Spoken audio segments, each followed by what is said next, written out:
Hello, everyone. My name is Robert Allen, and this is the first of the Winners BOBcasts that we're starting today.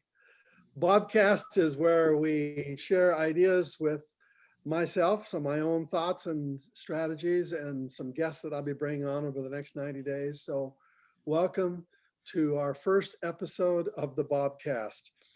Today, we're going to be talking about what I call speed to succeed. And that means, how can I get it done as quickly as possible? How can I succeed more quickly?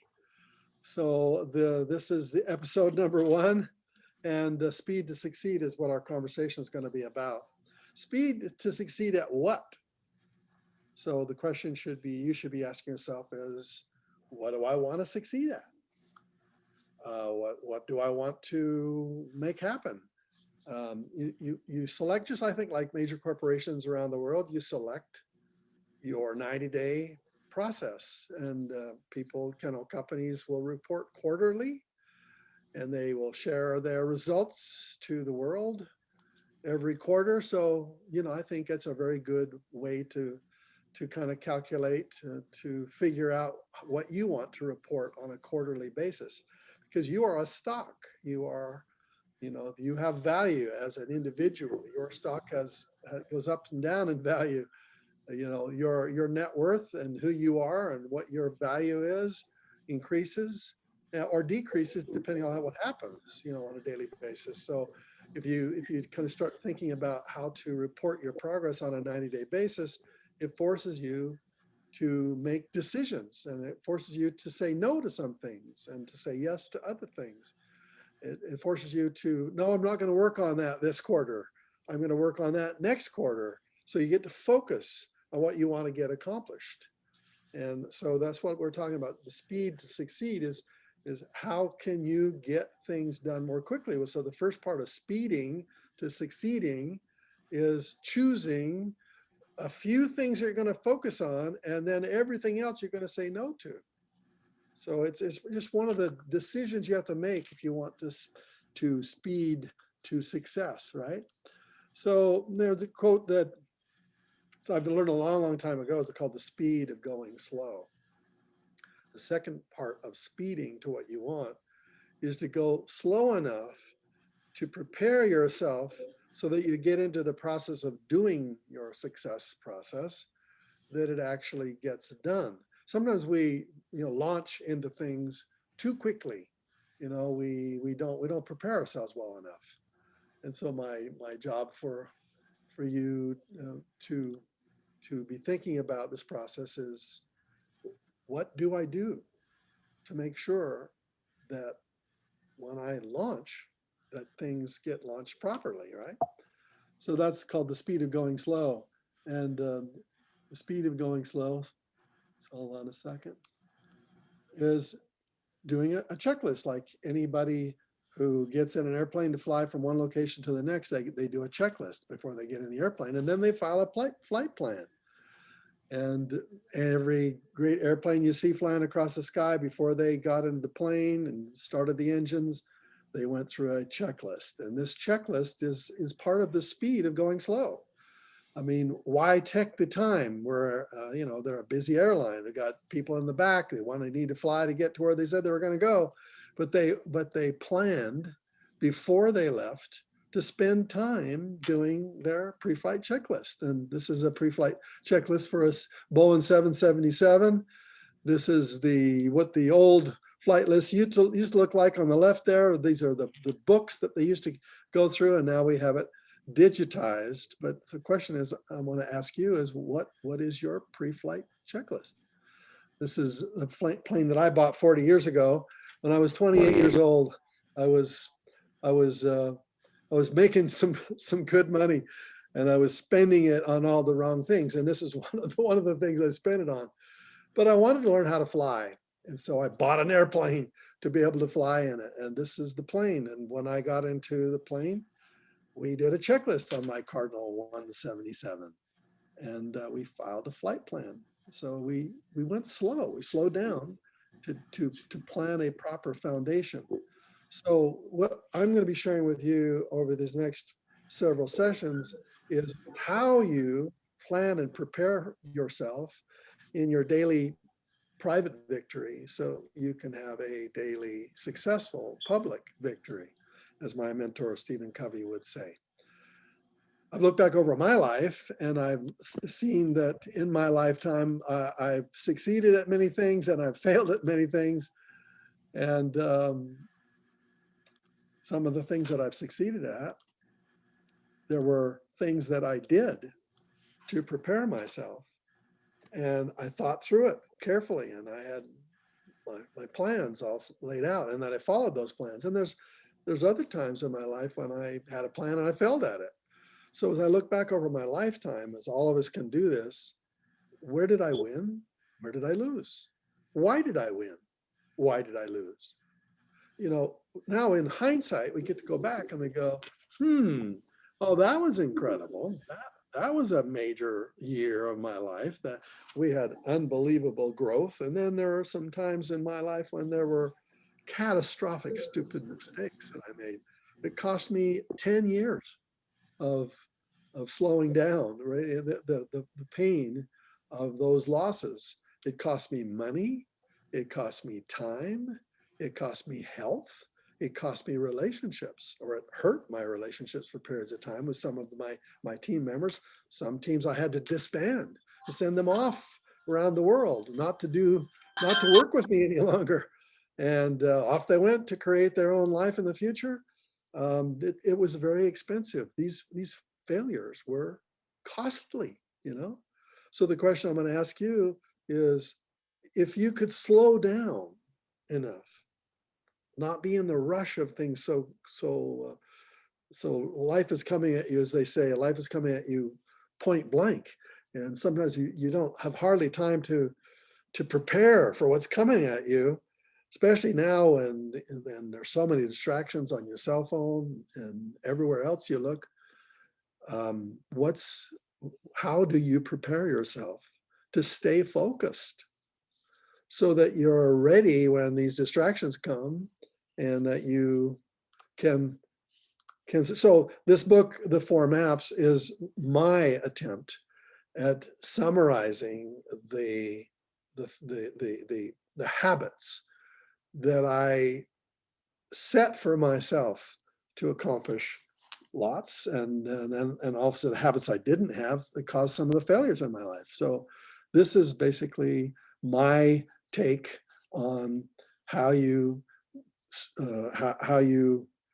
slow down enough to get a lot accomplished in your life. So there are four fundamental maps that we're going to be drawing. I'm going to be teaching over the next several sessions. As you can see, those maps, they're kind of complicated. They look complicated, but essentially they're very, very simple, because they're all drawn from a smiley face and a frowny face, and they're all related around that concept. And the 4 fundamental questions that you're going to ask yourself in your preparation every day is, what do I really want? What do I really want? Not what do I want, but what do I really want? You know, what's on your bucket list of life, and what's on your bucket list for the next 5 years? What's on your bucket list for 90 days from now? What do you really, really, really want? Because you're going to have to say no to things you really, really don't want. Things that maybe you want, but that you don't really want them that badly. You can procrastinate them to the next part of your life. You can say, no, I'll do that in the next quarter. I'll procrastinate.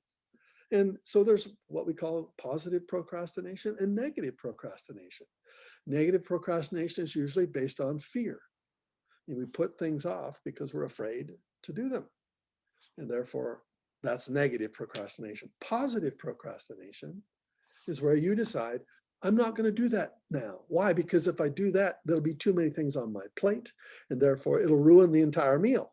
I want to push that. I'm going to positively procrastinate that into the next part, the next quarter of my life.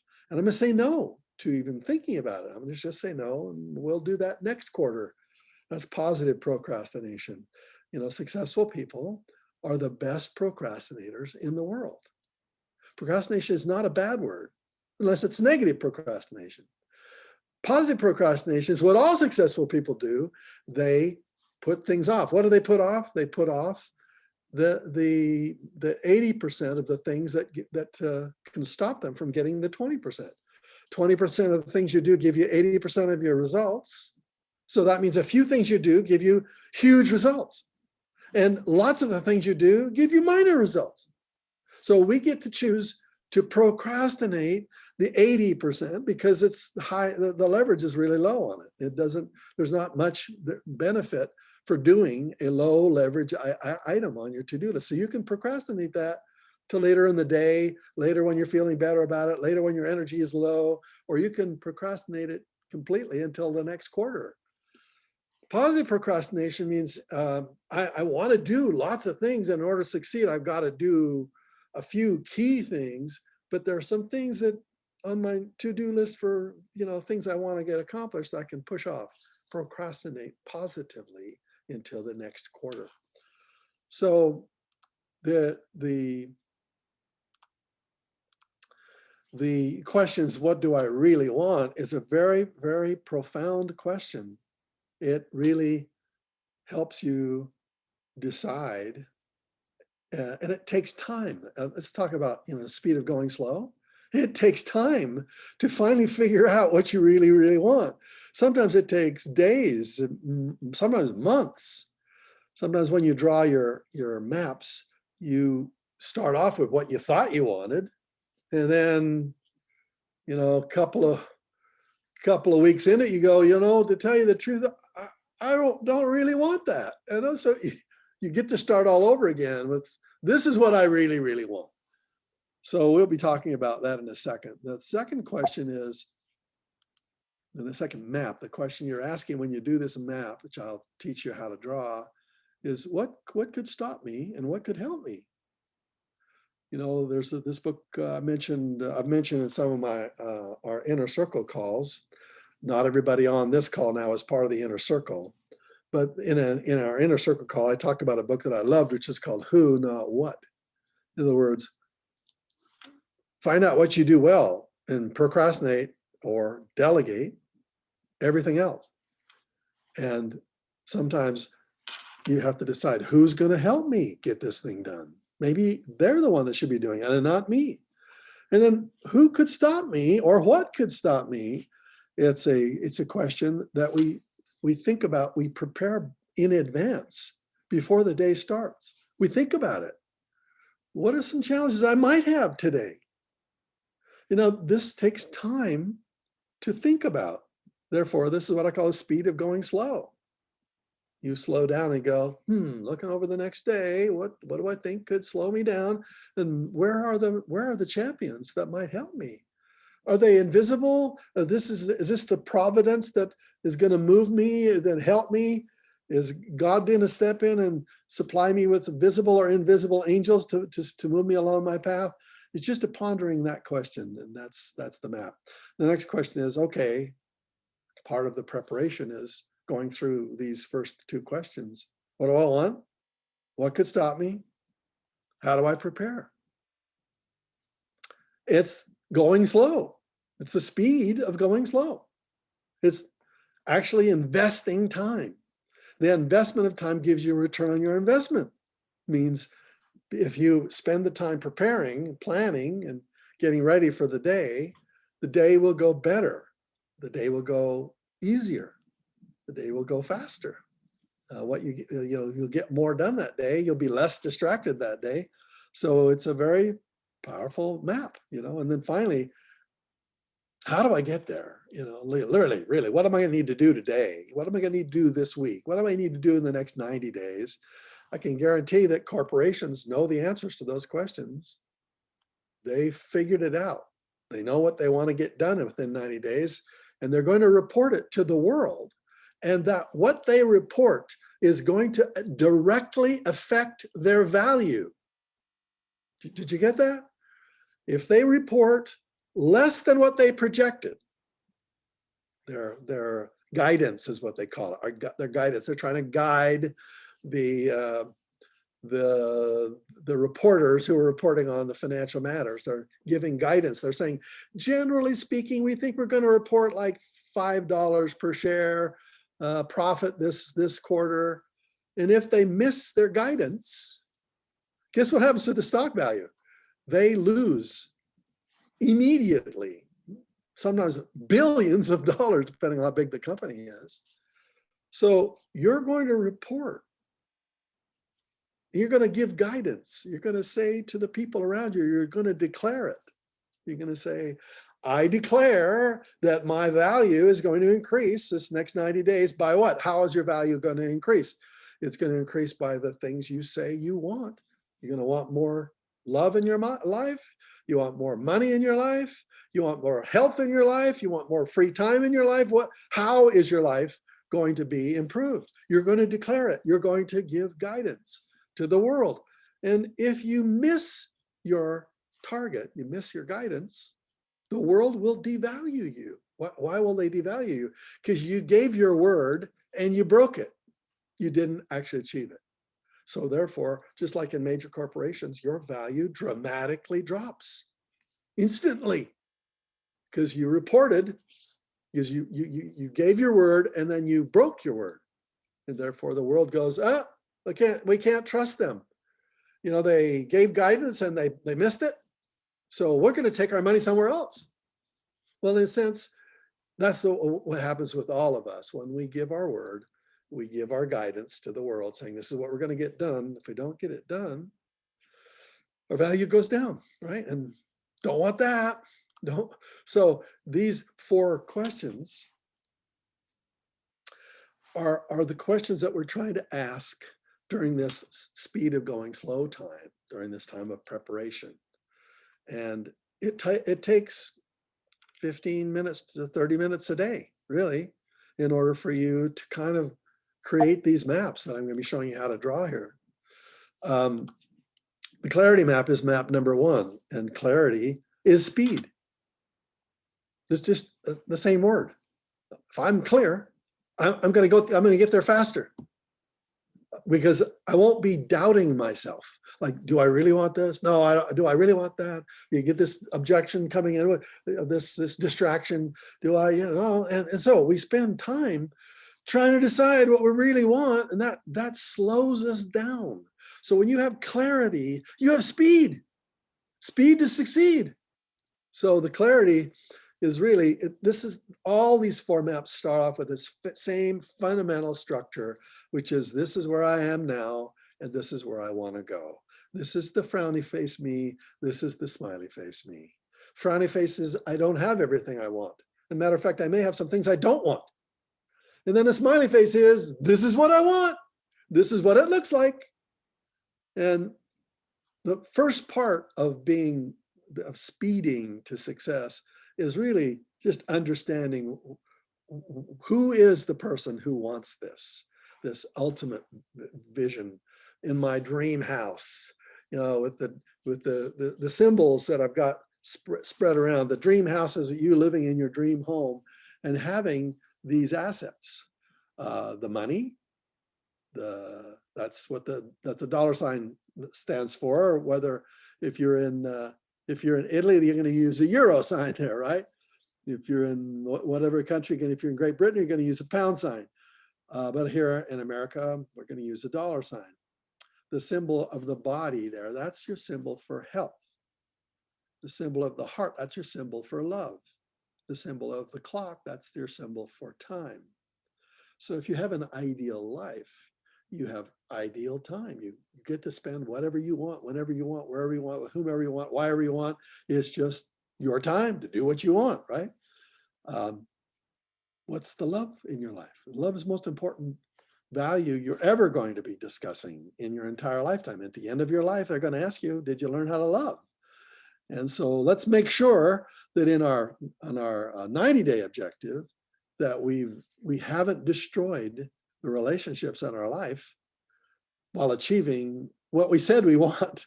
You want to have the relationships not only intact, but you want them stronger within 90 days from now, don't you? And you want your health better? You don't want to destroy your health on your way to the things you want.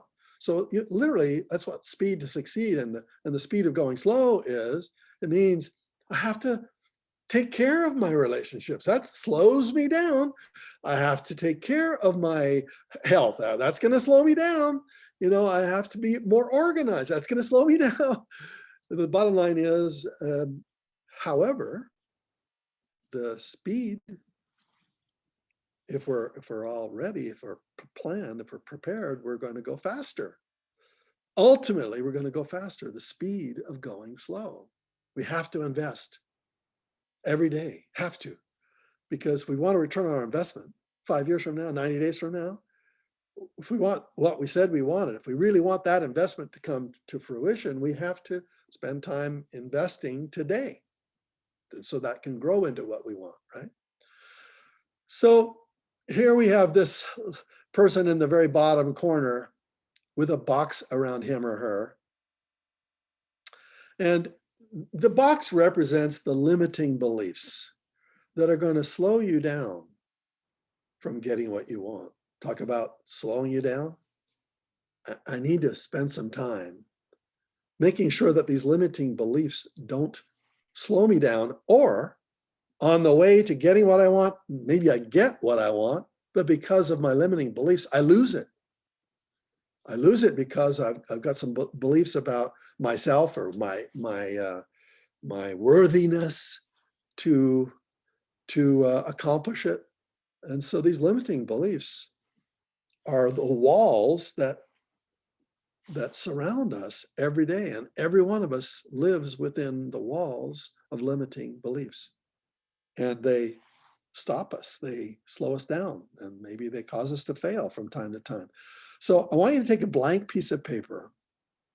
I want you to draw exactly what you see right here on the screen. Draw it, okay? If you're a woman, you may want to put some curly hair on that bald head.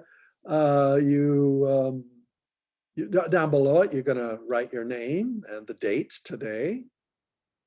And we're going to ask you some questions, because talk about speed to succeed. These limiting beliefs are slowing you down and may eventually cost you enormous. Because if you push through with the limiting belief but still have it, ultimately you could lose what you have. So it's talked about slowing you down.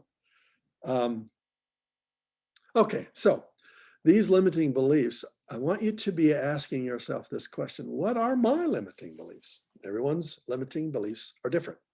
We've learned them in different ways, in different parts of our life. Some of we learned them in childhood. Some of we learned by failing and making mistakes, and then forming beliefs about, well, I guess I can't do that. I guess it's not possible for me to do that. I'm not smart enough. I'm not capable enough. Whatever the limiting belief happens to be. So how you learn them, I don't know, but it's a good question to have you to ponder right now. And I'm going to give you a minute to think about it for a second.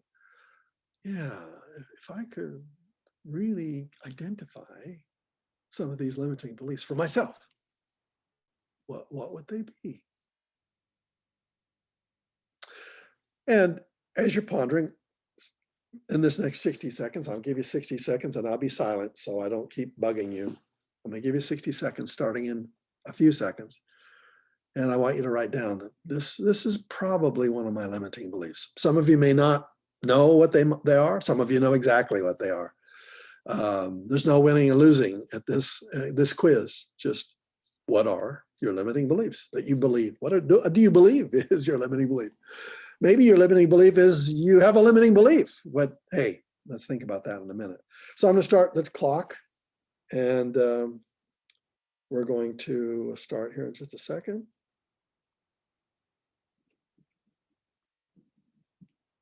Get ready, get set, start. Write down what you believe might be a limiting belief that you have.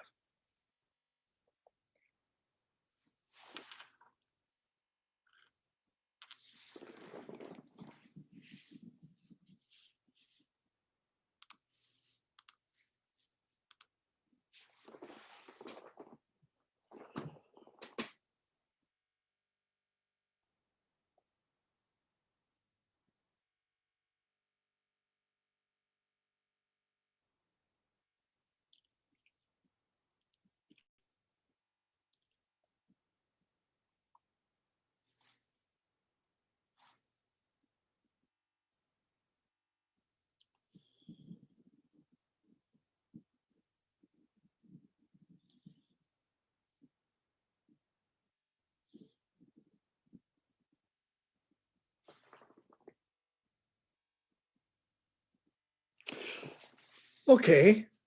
Okay. Now, as you think about it, as you're pondering it, let's go into the chat, and I want you to actually write down what one of the things you just wrote down.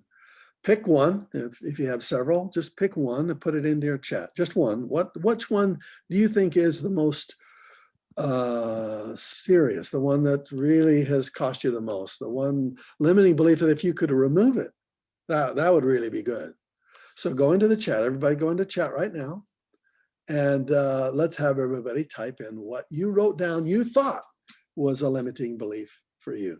And everybody, if you would, please.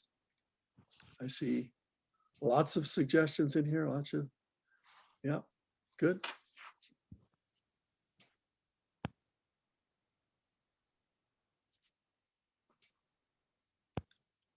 Okay, thank you, Charles.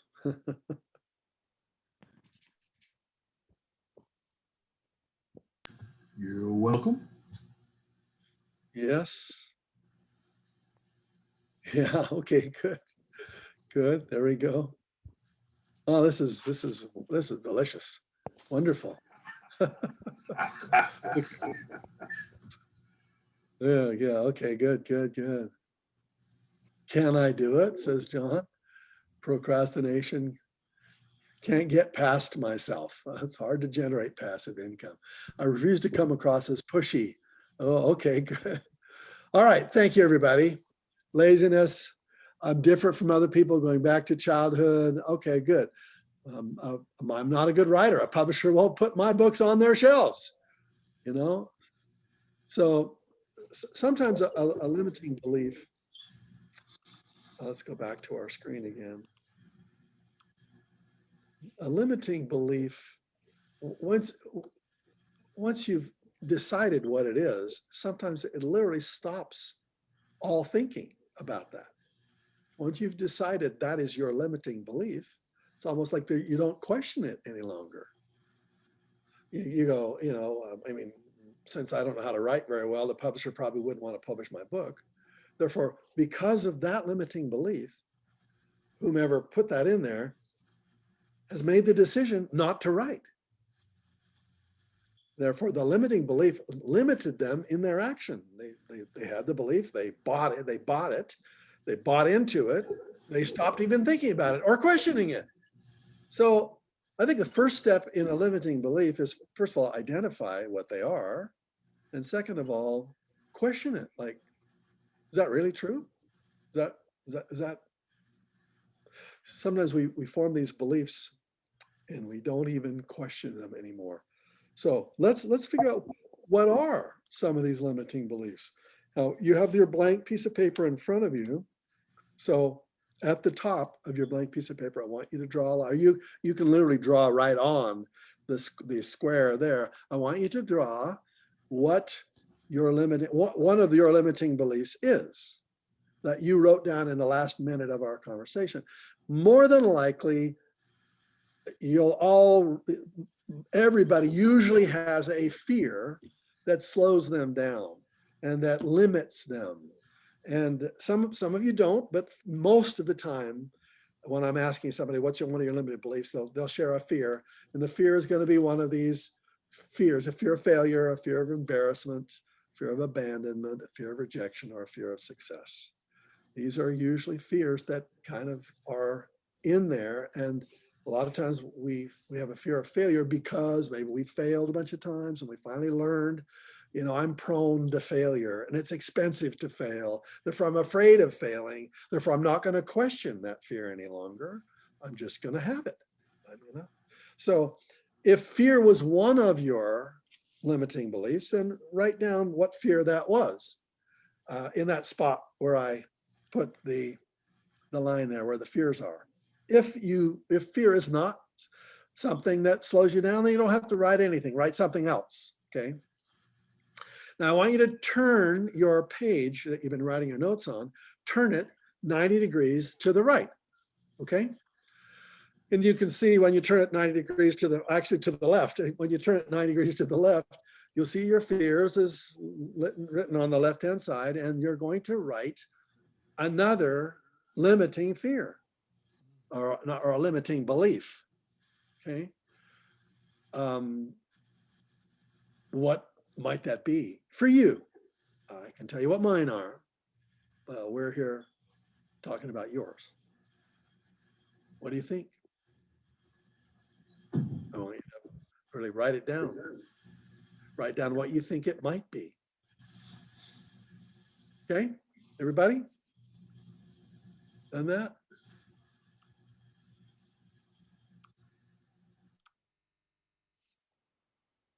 Okay, so if this is a limiting belief, it forms a wall of your prison. Really, it's the wall of your fears and the wall of your limiting beliefs. It's just the way you are. It's the way you think. You know, you go, oh, I think that's me. When we look at the chat, let's just look at that one more time. Matter of fact, having written down these limiting beliefs, John says I must be a perfectionist. I only have so much time, says Lana. Knowledgeable enough to make my own. I'm not knowledgeable enough to make my own investing decisions. There's too much competition, procrastination. If you look at the list of things that written down, you probably will find one on here that, oh, I forgot. Yeah, that's one of mine, right? I'm different from other people. I'm not a good writer. Laziness. I'm lazy. I refuse to come across as pushy. Therefore, I'm not pushy. Therefore, I don't do that, says Werner. It's hard to generate passive income.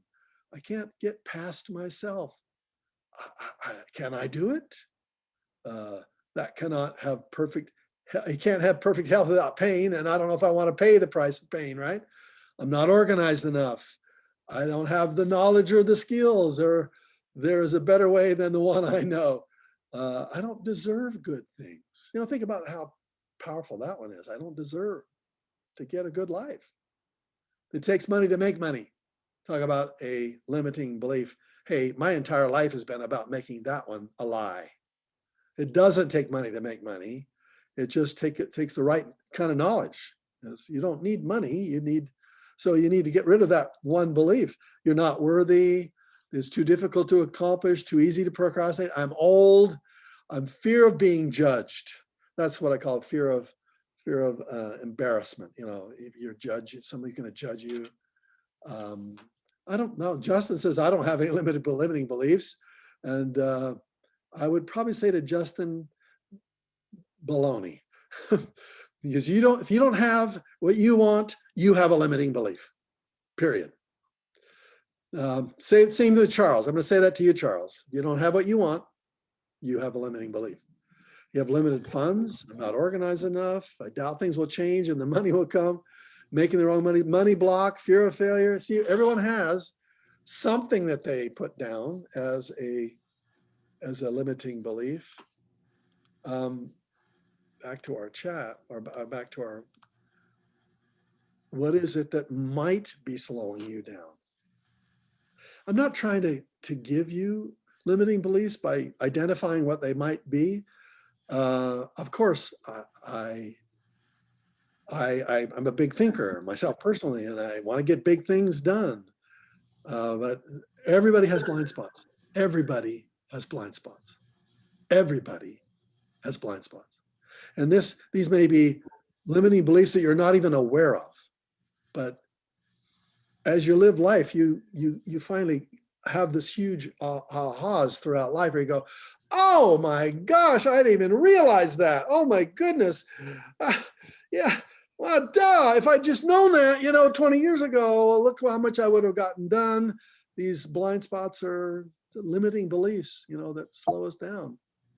So I want you to write down what it is, blah, blah, blah, blah, blah, blah, right? Just write down what you think might be. Eventually, when you look at these notes 10 years from now, and you write down what you used to think were your limiting beliefs, it will be like you reading blah, blah, blah. You'll go, blah, blah, blah. I mean, how could I even have thought that, Okay, so flip your page 90 degrees to the left.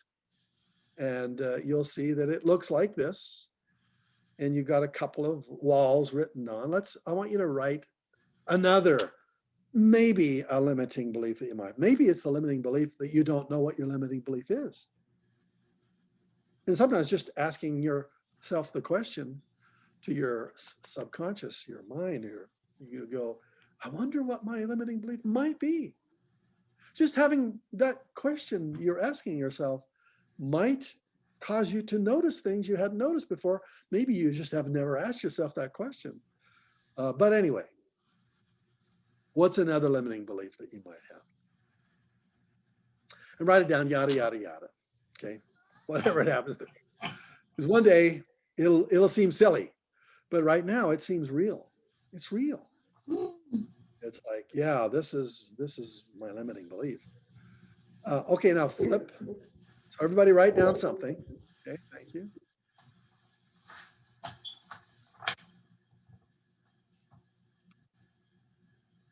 And take a moment to write it down. Now let's flip your chart 90 degrees to the left again. It'll look like that. And you're going to write down another one. Now, there may not be something you identified. You might even not have thought about it before. Like I said, if you don't have what you want,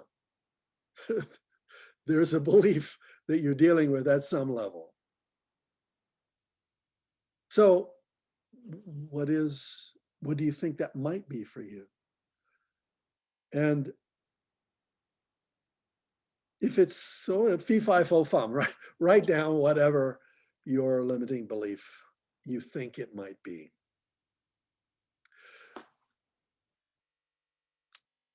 So that your little chart is now all filled out. And it looks like this. You flip it 90 degrees again. You've written on all of the walls of the things that slow you down and hold you back what might be a possibility of a limiting belief that might be why you don't have what you want right now. Because 5 years ago, you wanted it. Why don't you have it today? 5 years ago, you had the same dream. Most of you had the same dreams. Why don't you have it today? Five years, you've had 5 years of life. You either have it or you don't. If you don't have it, you might have given yourself an excuse. I had a divorce. I had a health issue. Yeah, I can show you 1 million people with the same issue that you had in the last 5 years. And they got what they wanted, even though they had the same excuse you might have used. So why don't you have today what you really said you wanted to have? Well, there's probably a limiting belief. So this chart, I want you to keep near you for the next few weeks. And you can cross one out. I want you to get 4 major ones. I mean, you could have many more, and you may only have 1 or 2. But the point is, if you identify them, once you know what they are, I want you to first question is, I guess, how did you get that belief? Were you born with it? You beautiful, brand new, strapping baby, boy or girl, mommy hold you in her arms. Did you come that way? With all possibility of this wonderful life ahead of you, of this brand new, pure spirit coming into this incredible, brand new little baby body? Or were you born that way? Were you born with these fears, these limiting beliefs? Maybe so. I'm not saying that I know the answer to that. Perhaps in a previous existence, getting ready to come here on the earth, you had some things you were dealing with, and you kind of brought that with your spirit. I don't know the answer to that. Generally speaking, it's usually something you learn in life, but who knows? Could have brought it with you. Or maybe it was part of your DNA. Maybe it was your father or your mother, your great-grandfather, your great-great-great-great-grandfather who kind of picked it up and it passed it on in the DNA of you. Does DNA have an effect on you? Are you kidding?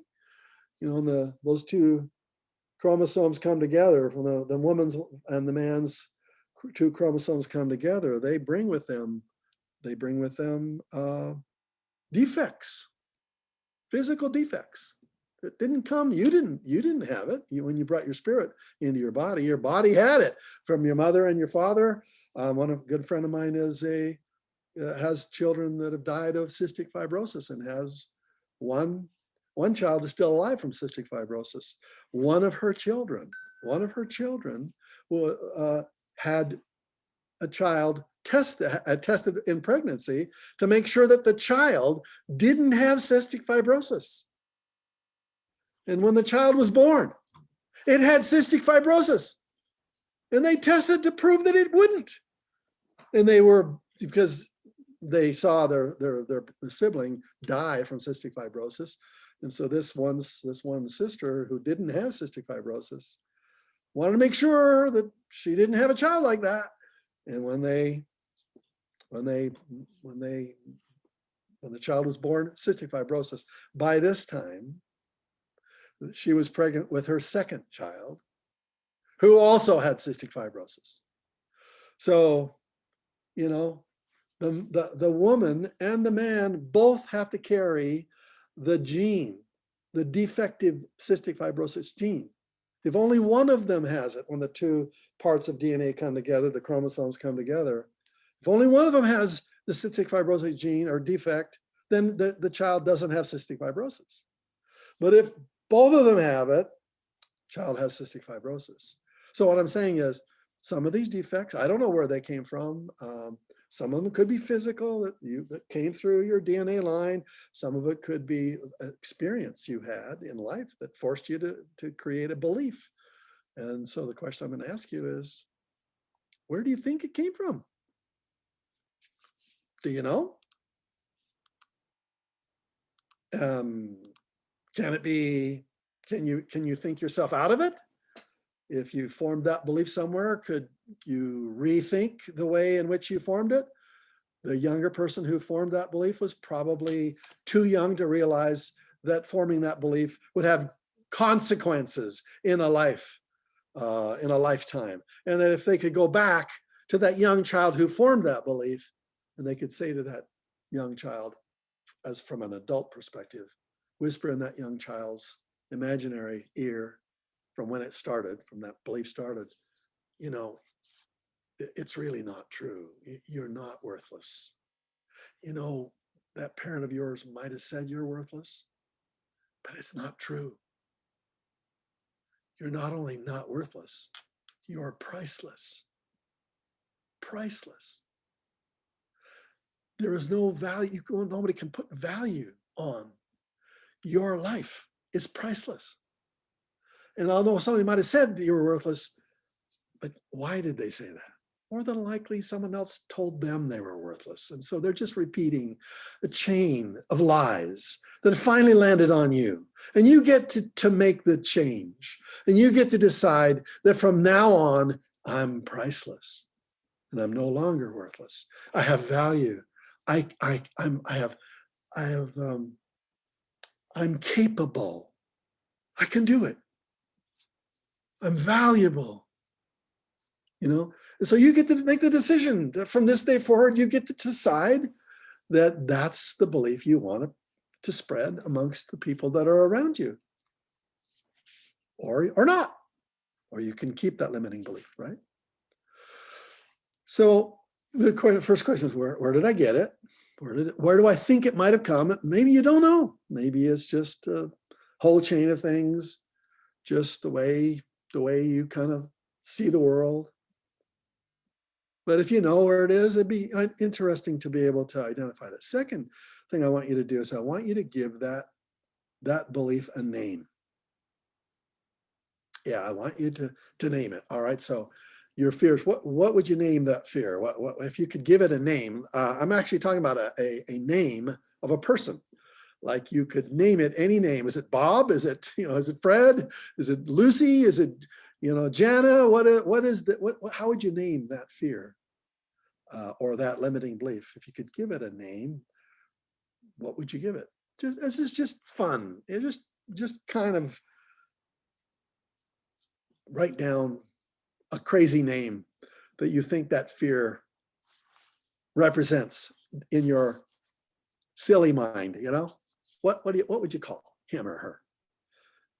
Or it, frankly, if you want to call it it, you could call it, a hurricane, whatever. What would you name it? Okay. So I'll give you a minute to do that.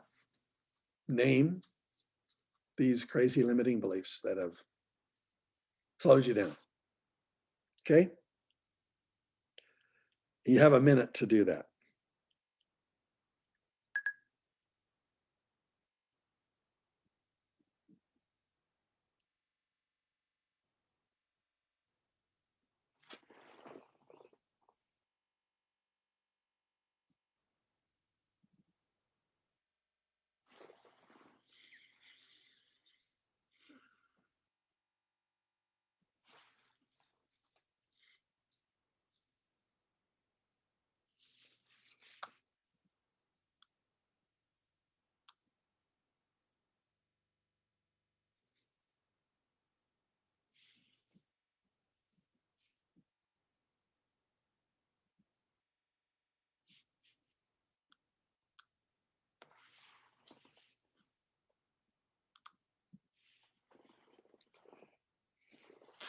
Okay, so just for fun, go into the chat and tell me one of the names that you would name one of your limiting beliefs. Maybe the one that you would really love to get rid of the most.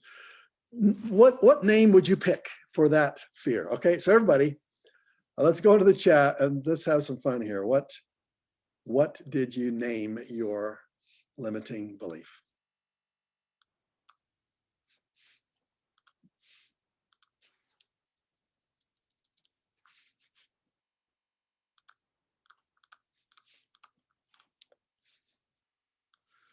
All right. Okay. Okay, good.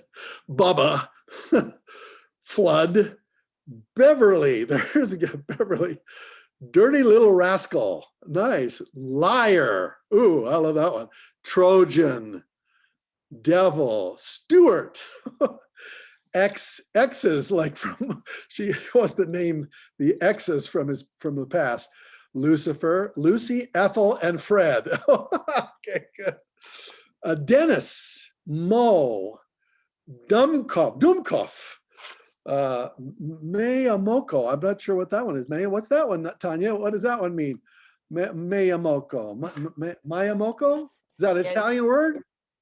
It's a little town. That's where my family comes from. It's a very small town mentality. Ah, Mayamoko. Okay. Lightning, Bruce, George, Neggies. Oh, that's an interesting one. Vinny, Albert, Frank, Theo, Pooper. Good. Ethel, Liar, Leo, and Bruce. Trouble.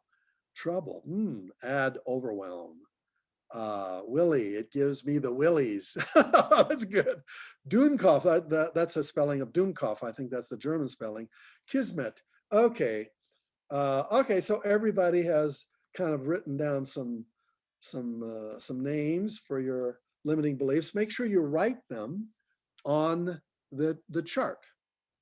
So right next to where you wrote down the limiting belief, maybe you can write it on the line or somewhere along. As you flip it around, write down the names of any or all of the limiting beliefs that you are sharing with us today. Okay, got that?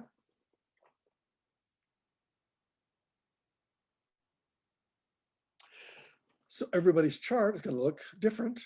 You have different names, different limiting beliefs. Okay, so what have these limiting beliefs cost you? I told you that my limiting beliefs have cost me money, relationships, time, and health. In other words, my ideal lifestyle, what I want from my ideal lifestyle has money, relationships, time, and health. But the reason I don't have my ideal lifestyle is it's cost me huge amounts now. So I want you to think about this. This is a pondering question. Take on a blank piece of paper, write down those 4 words: money, relationships, time, and health. And as a homework assignment, write down what have they cost you, these limiting beliefs. Some of these limiting beliefs, you don't know where they might have come from, but they still had a cost associated to them. You might think that the limiting belief is an imaginary thing, but it has real consequences. It's just a thought. It's just a thought, or a belief, but it produced a fruit. It produced a tree. The tree has fruit. Or maybe it didn't produce a tree and the tree has no fruit. Point is, you are the fruit of the tree you planted. Whatever limiting beliefs maybe you didn't plant those limiting beliefs, somebody else planted them in you, but eventually you bought into them, and so you're responsible for them. Whatever somebody else planted in your life, you're responsible moving forward for the fruit of your tree. So what if I would pick the fruit from you right today? I pick your fruit. What do I get? What kind of fruit do I get? Because you are the result of the beliefs you thought about 5, 10 years ago, 15, 20, 100, whatever your lifespan is. You are the fruit. You are it. You're the tree.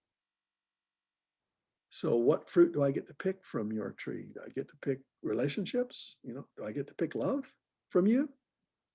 Do you exhibit love? Do you spread love? Do you share love? Is that part of who you are?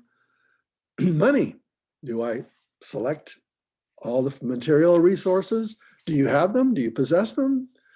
If you do, it's probably because you had a belief that caused you to do things that made the tree grow, and therefore you got the fruit. It's the financial fruit. You can pick it. Your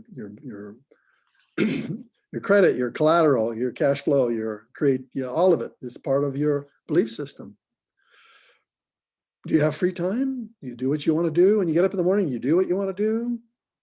Do you have any pressures outside of you that force you to do things you have to do? Or are you into I get to do what I want to do lifestyle? If you're not there, then you made decisions many years ago that caused you to have limits.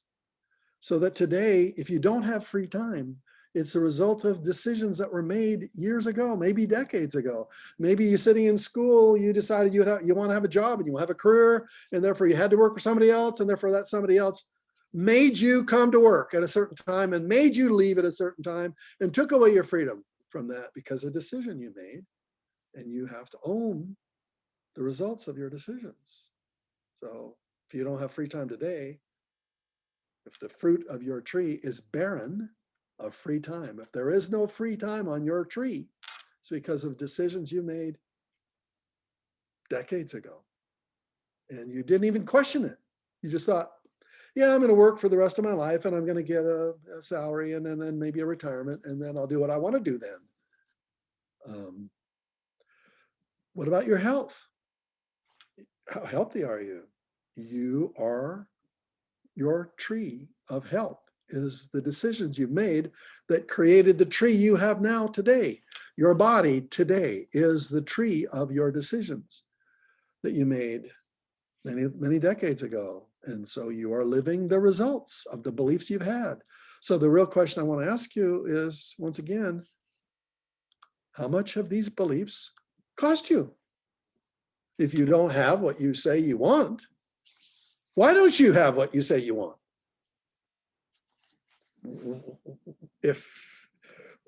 How much does it cost you to have that limiting belief? There's a cost attached to it. It's expensive. When you add up the cost for the last 5 years, it's hundreds of thousands of dollars. You add up the cost in your relationship. Some of us have had challenges in our relationships.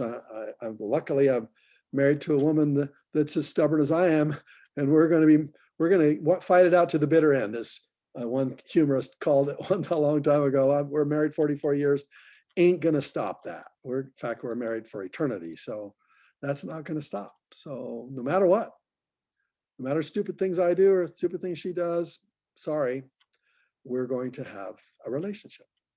So, but it's cost me friendship, relationships. I don't have a lot of friends, tell you the truth. You are the best friends I have.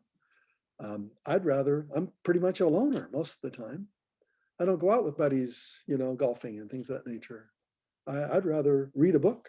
Those are my friends, and they're incredible friends. I want the richest friends I can think of, and all of my books over here on my right over. Those are my friends. Those are the histories of some of the greatest people who've ever lived, and I want to be friends with those people. So I read those books and read their life stories. And the question I'm asking you is, what have these beliefs cost you? If you ponder it really deeply, you'll come up with a very, very big number. Big number. And if you don't do anything about those limiting beliefs, 5 years from now, we'll still be talking. You'll be telling me still you have that limiting belief. And 5 years from now, the fruit of your tree will be shriveled and not very plentiful unless you change those beliefs and do what you can as quickly as you can. I'm not going to go too much into my own personal limiting beliefs, but one of them for me was the fear of what other people thought of me.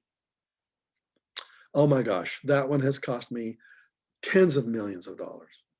And it took me 30 years to figure out. Why the heck would I have that belief? Why would I think that way about myself? Even when I was a #1 New York Times bestselling author, still worried about what other people thought of me.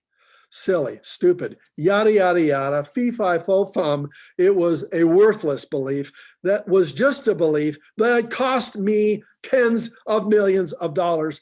And I had to finally fix it. And I avoided it for so long because I was afraid to face it. And I wish I'd faced it 30 years ago. But I just didn't dare face it. So I don't know what yours is, but yours are. But the question of our conversation today is just pondering, what are they? Where am I now? And what keeps me in that box that keeps me away from having this lifestyle, this dream lifestyle, having the things I want in my ideal lifestyle, at least some of these things. I don't have spiritual values in my ideal lifestyle there. That we probably should have that too. Point is, I want an ideal lifestyle. What's stopping from getting it? So the questions of clarity are, question number 1, what do I want? No, what do I really want? When do I want it? So give me a date. And some of us are a part of a 90-day challenge. So the date is 90 days from today, actually. But where do you want to be 5 years from now? Get specific. Where are you going to be living when you will have achieved this particular objective? How much of it do you want? How big? What's the numbers? I mean, if you want to lose 30 pounds, all right, well, at least that you're telling me what that is. You're giving me a specific number. Who do you want on your team? Why do you want this? Why are you even coming up with this stuff that you want? Why? It's a profound question. That's why we need to slow down. If you want speed, if you get answers to these questions, then you'll go faster. And so there are questions that you need to be asking and asking yourself every day, because this makes a great life when you ask these 7 questions every day. And finally, how are you going to get it? That's a different conversation. And we've talked about that, the difference between the what and the how. The what is easy to dream. The how is hard to do. But at least I got to know what to do. What do I need to do every day in order for me able to get my dream, right? So I want you to identify at least 3 things on a daily basis. When you draw this map every day, write down at least 3 things you want and make sure they're specific. And they could be money related, health related, time related. They could be relationship related, or all money, or all health, or all relationship. They could be all personal. They whatever it is, you decided those are 3 things I really want. Yep, got to get them. So every day you ponder those and you say, I want this, I want this, and I want this. It's essentially what you're doing is writing down your goals, saying this is what I want. And then the next question is, what don't I want? Now there's another part of clarity. Positive clarity is this is what I want. Negative clarity is this is what I don't want. Why do we do both? Why do we do this is what I want and this is what I don't want? Why do I do that? Because we're all wired differently. Some people are motivated by things they want, and therefore they find themselves pulled to what they want. By just identifying what they want, it draws them, it pulls them towards it because they go, yeah, this is what I want. And everything they see around them that reminds them of what they want is motivating to them. Some people don't think that way. It's a limiting belief. It's just a different way to think. And they go, my life sucked when I was a baby, and my life, early life is terrible. My parents were terrible. I had a bad relationship. I don't want that. I will never have that. I will never raise my family that way. And they're motivated by the push of what they don't want. And they don't want that. They don't want that life. They don't want that weight. They don't want that poorness. They don't want that kind of health. They don't want what they don't want. And therefore it drives them, it pushes them. And between those two, the pull and the push, pull is the dream. Yeah, come on, you can do it. Push is like, man, don't you ever live like this. You know, we got to get away from this as fast as we can. And those two types of people who are pulled and people who are pushed, are usually, it's usually about 2/3 are pulled and 1/3 is pushed. And why, I don't know. But the bottom line is, if I identify both of them, then a person who's pulled, as me, I'm pulled, I don't really talk about the things I don't want. I very rarely I don't like to think about the things I don't want. It's just like my nature. I don't even want to talk about my limiting beliefs, but the point is they have consequences. So I need to talk about it. I need to identify it. So I'm going to ask you to write down, what are the things you don't want? What are the things you want? So the clarity of the don't want, the question 3 of what I call negative clarity, is what don't you want? Really? What don't you want? What really don't you want? The number, when don't you want it? In other words, by what date will you not have it any longer? When will it, the thing that you don't want, when will it be gone, right? Where will you be living when that thing you don't want is no longer part of your life? And how much of it don't you want? And who don't you want on your team? Maybe they're part of the problem. I could still have them as part of my circle of friends and family, but maybe they're not on my team. Maybe I need them off the team, or at least don't be affected by their limiting beliefs. I don't want somebody on my team with limiting beliefs, or with really strong limiting beliefs. Everybody has limiting beliefs, in my opinion. Why don't you want life like this? Why is it important to you not to have those things in your life, whether it's a bad relationship or a bad health problem you're dealing with, or bad money issue you're dealing with, or the fact that you're in prison with your time, you're so busy you don't have time to breathe? Why don't you want it that way? And then finally, how are you going to get rid of it? I got to get rid of those things. So those part of when you draw this map every day, you're literally writing down what you want and what you don't want. And you're identifying it by tapping into a different part of you, the visual part of you. The visual part of you is the most powerful part of you. And yet most people are left brain. They're given left brain tools to accomplish a right brain objective. left brain tool is a to-do list. That's a left brain tool. This is a right brain tool. This is much, much more powerful. The visual superiority effect is the scientific way we call it. The visual superiority effect means when you see it, when you draw it, it has more of an effect on you. And then finally, the question is, why do I really want these things? And why don't I want these things? What's my reason for investing my time, my money, my effort, my relationship? What's the reason that I'm willing to sacrifice to get the thing I said I wanted or didn't want? Why am I willing to sacrifice time every day, money, effort, relationship, whatever? Why am I willing to invest that so that I can achieve that long-term objective? And I have to have the persistence and the consistency to have it continually over time so that I eventually achieve and arrive at where I said I wanted to be. Why? Because if you don't have a big enough why, don't start. You'll probably have your limiting beliefs stop you. We'll talk about that next week. But the point is, why? Why is that? And then I want you to go out, 5 years from now, where you're living your ideal lifestyle in your imagination, you're dreaming, and feel it. Feel what it feels like to inhabit the body of someone who did the things, the hard things necessary to achieve the lifestyle that body lives in.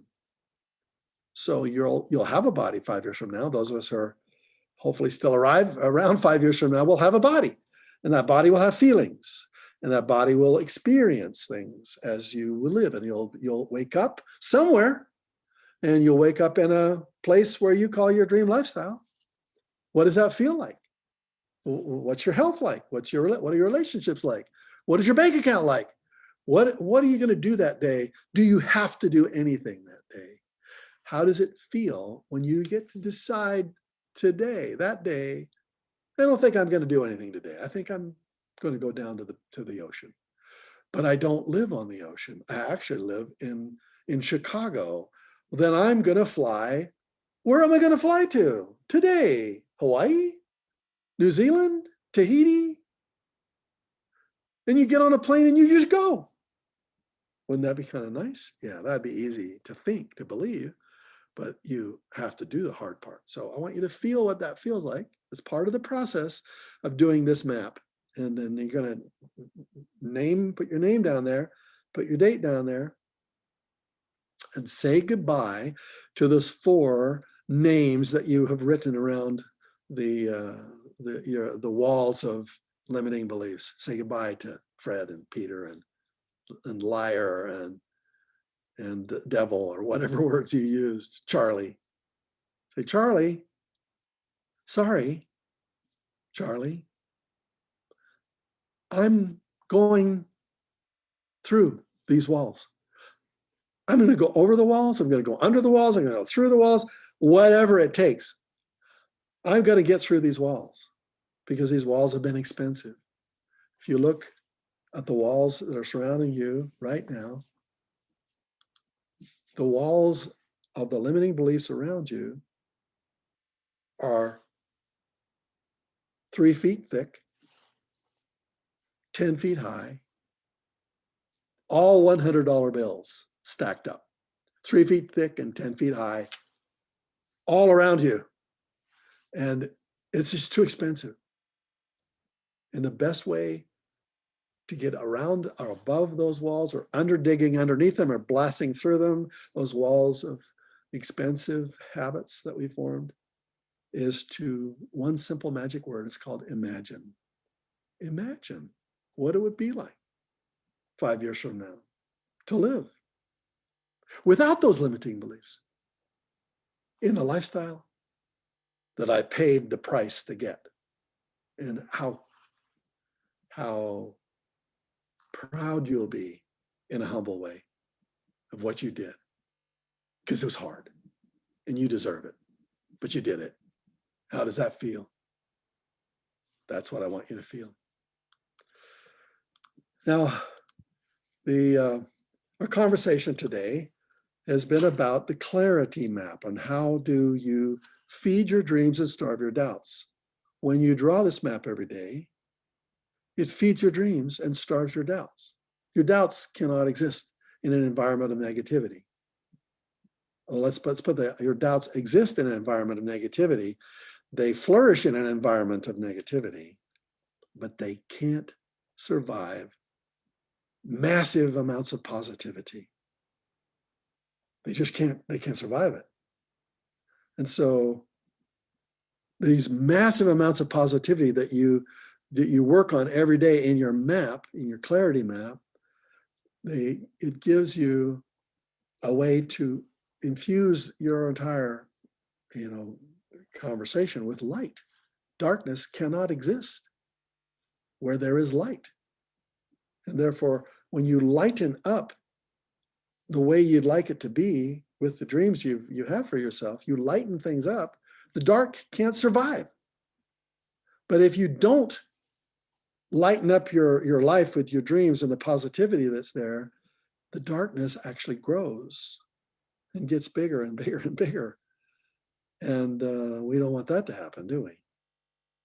Like this final story I'll share with you that you've read. If you read the 4 maps, you've read this story. The farmer who was going to town to buy some supplies for his little farm. He's a single farmer, little farm. He's barely subsisting. He stops underneath a tree on the way to the village to buy some supplies for his farm. And he stops under the tree and he goes, "Boy, I'm thirsty. But wouldn't it be nice if I just had a cold glass of water here in my hand?" And immediately, the cold glass of water appears in his hand. He can feel it, sweat, cold. He drinks it. It's refreshing. And he goes, see, he didn't realize he was standing underneath the wish fulfillment tree. This is a story written by Tulsi Sen. Tulsi Sen is from Canada, and I love this story. And he wrote this story, or at least this is how I learned it. He says to himself, well, if I could have a glass of ice water, what if I could have a banquet, right, placed in front of me here? I'm hungry, and it's been a long trek to the village, and immediately a banquet is placed in front of him with everything he could possibly imagine to eat. And it's incredible. And he goes, well, what if I had some people to enjoy this with, like a beautiful spouse and some strong boys to help me with the farm and some strong daughters to help me, create a wholesome lifestyle. And immediately they appeared. Beautiful, strong, wonderful family. Wow. And then a thought popped into his head. What would happen if a fierce, man-eating tiger came out of the forest and ate me up? And immediately, a fierce, man-eating tiger came out of the forest and ate him up. Because he was standing underneath the wish-fulfilling tree. Well, all of us, every day, are standing underneath that tree. And everything we wish comes to fruition immediately. The fruition may not come for five or 6 years, but everything we think today has an immediate consequence to it. It immediately causes us to act in certain ways today.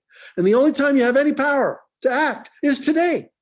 Even though you're afraid of something happening 5 years from now, if you're thinking it today, you're getting it today. Whatever you fear, you get today, immediately. And so if you want a fierce man-eating tiger to eat you up, think of one. And that's exactly what happens.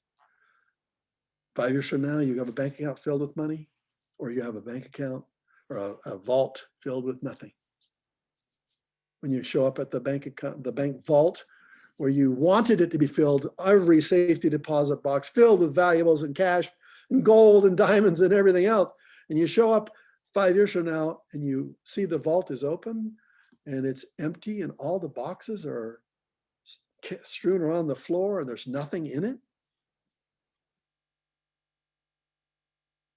It's because you thought yourself there. And immediately you get to decide what that means.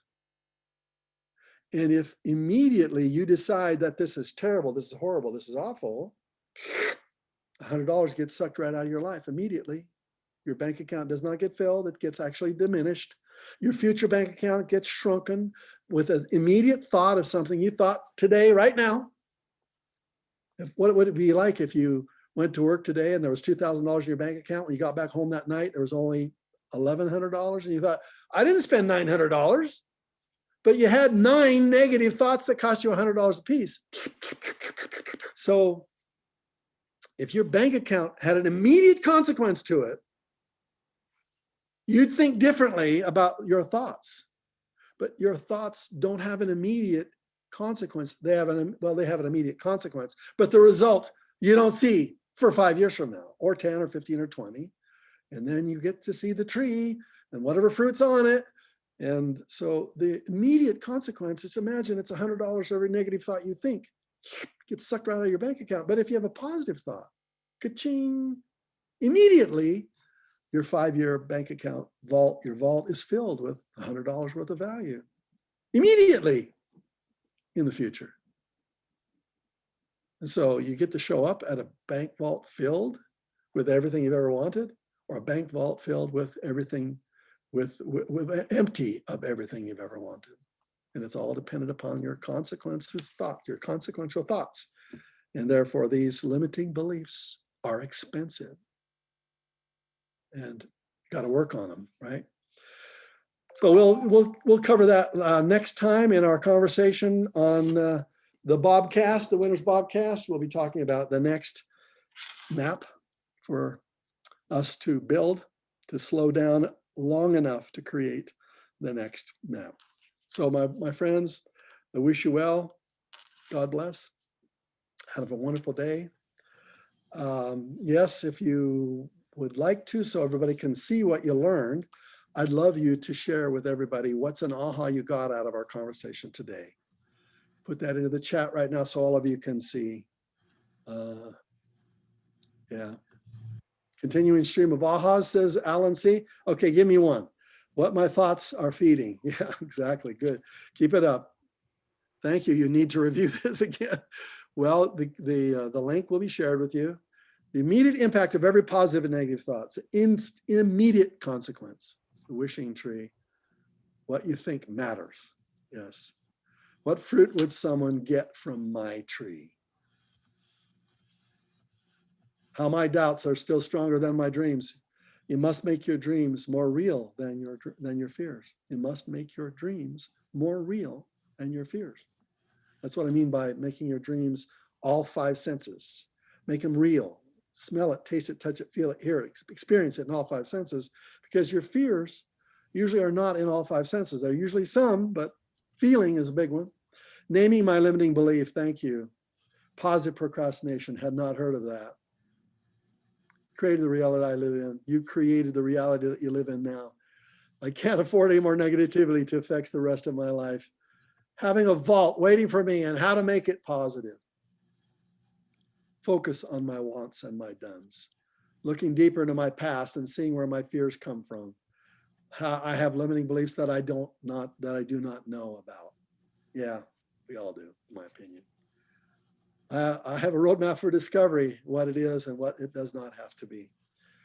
Okay, my friends, looking forward to visiting with some of you in the inner circle in 45 minutes from now.